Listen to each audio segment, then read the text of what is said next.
ओम ब्रह्म सत्यम सर्वधार। आज एक प्रसंग के माध्यम से बहुत बड़ी जो इस संसार में जीव चिंता के कारण बस जल रहा है, अग्नि की तरह, कहते हैं चिंता चिता के बराबर है। जो चिंता का अर्थ क्या है, तो भगवान श्री कृष्ण क्या बता रहे हैं इसका अर्थ। अगर भगवान श्री कृष्ण की बात को मान लें तो बहुत बड़ी समस्या का समाधान आज हो सकता है। तो आइए श्रवण करते हैं। चिंता का अर्थ ही ये है कि बोझ मुझ पर है। बहुत बड़ी बात है ये, लेकिन हम समझें और चलें तो एक बहुत बड़ी समस्या का समाधान। चिंता का अर्थ ही ये है कि बोझ मुझ पर है, पूरा कर पाऊंगा नहीं, तुम साक्षी हो जाओ। तो देखिए भगवान श्री कृष्ण अर्जुन को क्या बता रहे हैं। कृष्ण ने गीता में यही बात अर्जुन से कही है कि तू कर्ता मत हो, तू निमित्त मात्र है, वही करने वाला है जिसे उसे मारना है मार लेगा, जिसे नहीं मारना है नहीं मारेगा। तू बीच में मत आ, तू साक्षी भाव से जो आज्ञा दे उसे पूरी कर दे। जो साक्षी भाव से आज्ञा हो रही है उसे तू पूरी कर, ऐसा भगवान श्री कृष्ण का अर्जुन को उपदेश। परमात्मा करता है और हम साक्षी, फिर अहंकार विदा हो गया। ना हार अपनी ना जीत अपनी है, हारे तो वो जीते तो वो। ना पुण्य अपना है ना पाप अपना है, पुण्य भी उसका पाप भी उसका, सब उस पर छोड़ दिया। निर्भर हो गए। ये निर्भर दशा संन्यास की दशा है। देखिए क्या कह रहे हैं आगे। जा घट चिंता नागनी, ता मुख जप नहीं होए। जा घट चिंता नागनी, ता मुख जप नहीं होए। ये नागनी के समान चिंता बता रहे हैं। वो अंदर ही अंदर डसती रहती है, अंदर ही अंदर वो इंसान खोखला होता रहता है। ता मुख जप नहीं होए, उसके मुख से भगवान का जप नहीं हो सकता।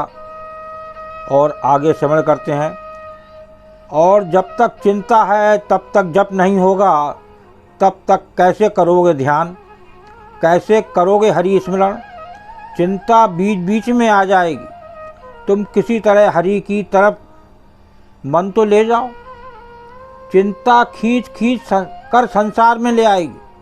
तुमने देखा ना कि जब कोई चिंता तुम्हारे मन में होती है तब बिल्कुल प्रार्थना नहीं कर पाते, बैठते हो ओठ से राम राम जपते हो, भीतर चिंता का पाठ चलता है। चिंता और प्रभु चिंतन साथ साथ नहीं हो सकते। चिंता यानी संसार का चिंतन।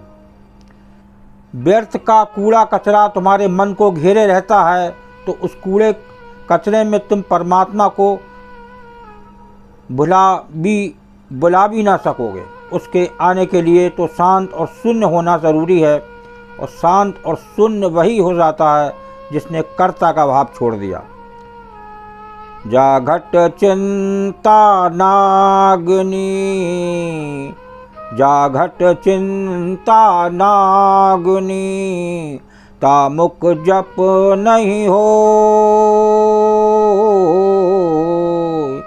जो टुक आबे याद भी, उन्हीं जाए फिर खोए कबीरा, उन्हीं जाए फिर खोए। और कभी क्षण भर को टुक जरा सी याद भी परमात्मा की आती है, खिसक खिसक कर जाती है, फिर मन संसार में चला जाता है। फिर सोचने लगता है कि ऐसा करूं, वैसा करूं, क्या ना करूं, ऐसा होगा, नहीं होगा। इतना ही नहीं, मन इतना पागल है कि अतीत के संबंध में भी सोचता है कि ऐसा क्यों ना किया, ऐसा क्यों कर लिया। अब अतीत तो गया हाथ के बाहर, अब कुछ किया भी नहीं जा सकता, किए को अनकिया भी नहीं किया जा सकता। अब अतीत में कोई तरमीम, कोई सुधार, कोई संशोधन नहीं हो सकता। मगर मन उसका भी सोचता है कि फलां आदमी ने ऐसी बात कही थी, काश हमने ऐसा उत्तर दिया होता। अब तुम क्यों समय गंवा रहे हो, वक्त जा चुका है। जो उत्तर दिया, जो कहना था हो गया, जो करना था हो गया। अब तुम क्या कर सकते हो। अतीत को बदला नहीं जा सकता, लेकिन आदमी अतीत की भी चिंता करता है।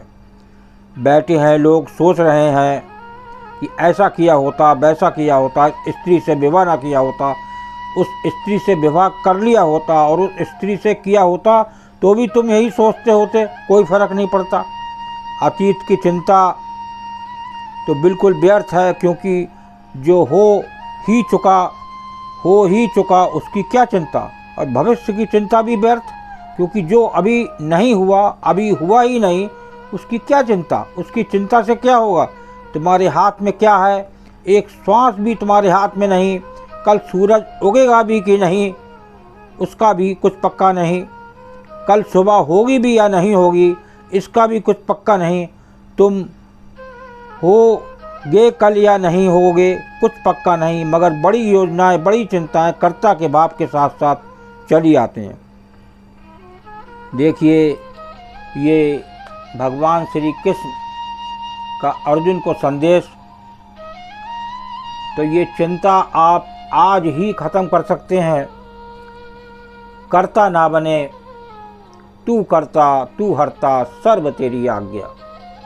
ऐसा भाव मन में हो तो आप भजन प्रेम से कर सकते हैं, नहीं तो ये भजन के बीच में चिंता आड़े आ जाएगी और आपका भजन भी नहीं हो पाएगा। ओम ब्रह्म सत्यम सर्वदा। दास कागरी चैनल अच्छा लगा हो तो इसे सब्सक्राइब करें, ज़्यादा से ज़्यादा शेयर करें, ताकि और भी लोग चिंता से बच सकें। ओम ब्रह्म सत्यम सर्वदा।